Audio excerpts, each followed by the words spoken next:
Assalamualaikum warahmatullahi wabarakatuh. Untuk kesempatan kuliah kali ini kita membahas tentang draw atau noise eksternal, yaitu dari luar. Di sebelumnya bagian pertama kita membahas draw atau noise internal, yaitu dari dalam, yaitu noise thermal atau Johnson noise, kemudian shot noise atau Schottky noise.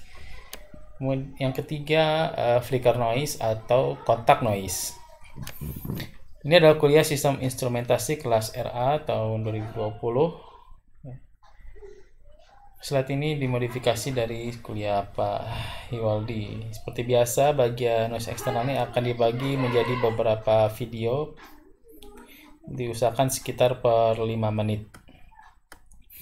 Sumber draw atau noise, ya seperti yang di video sebelumnya kita lihat, dapat berasal dari sumber internal dan sumber eksternal atau interference atau transmitted yang dikirimkan. Sekarang kita bahas sumber eksternal. Dari draw atau noise yang eksternal atau interference atau transmitted itu merupakan unwanted signal atau sinyal yang tidak diinginkan yang datangnya dari luar instrumen, ya. Sinyal tersebut datangnya dari luar instrumen yang seringkali dapat diidentifikasi. Jadi kita bisa dapat mengenalnya, mengetahuinya atau mengidentifikasi sinyal yang tidak diinginkan ini yang datang dari luar instrumen. Nah, contoh dari draw eksternal, ya, dari luar ini yaitu sinyal, ya, sinyal itu ada lonjakan gitu. Tiba-tiba ada lonjakan. Kenapa? Nanti kita lihat. Ya, lonjakan itu di mana? Pada jalur listrik. Nah, pada listrik itu ada lonjakan tiba-tiba. Penyebabnya apa sih? Misalnya ada motor yang sedang motor listrik, ya, membangkit listrik, motor yang sedang jalan, ya, mulai atau transient. Kemudian ada petir juga, ya, ada petir. Hati-hati juga nih kalau ada petir nyambar lagi ngecas HP, bahaya juga, ya, atau barang-barang elektronik karena besar sekali tegangannya tiba-tiba masuk.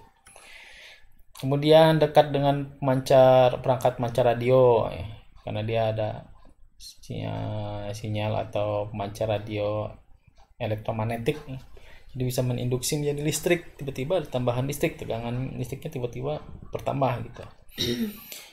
Kemudian ada perangkat yang mengandung rangkaian switching dan lain sebagainya. Ini secara umum. Kemudian, ya, draw eksternal berupa interference atau transmitted itu dia menjalar mulai dari sensor atau receiver, penerima atau sensor, perangkat sensing,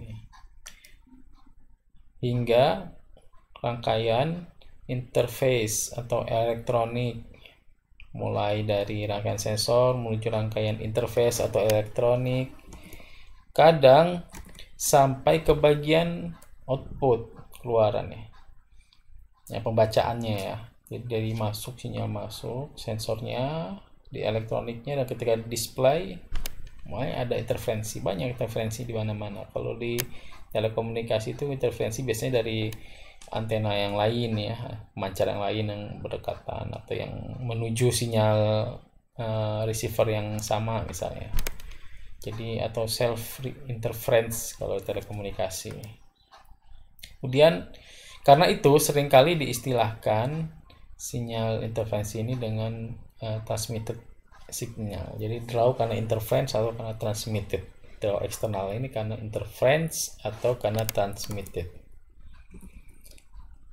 Nah, contoh lagi yang kita bahas setiap hari itu, ya, kalau di noise yang biasa itu SNR, ya, signal to noise ratio. Kalau ini signal to noise plus interference ratio atau signal to interference plus noise ratio. Nah, sinyal eksternal atau interferensi ini masuknya ke dalam instrumen melalui proses coupling akibat fenomena elektromagnetik dan juga elektrik. Jadi dia masuk melalui dalam instrumen melalui proses coupling.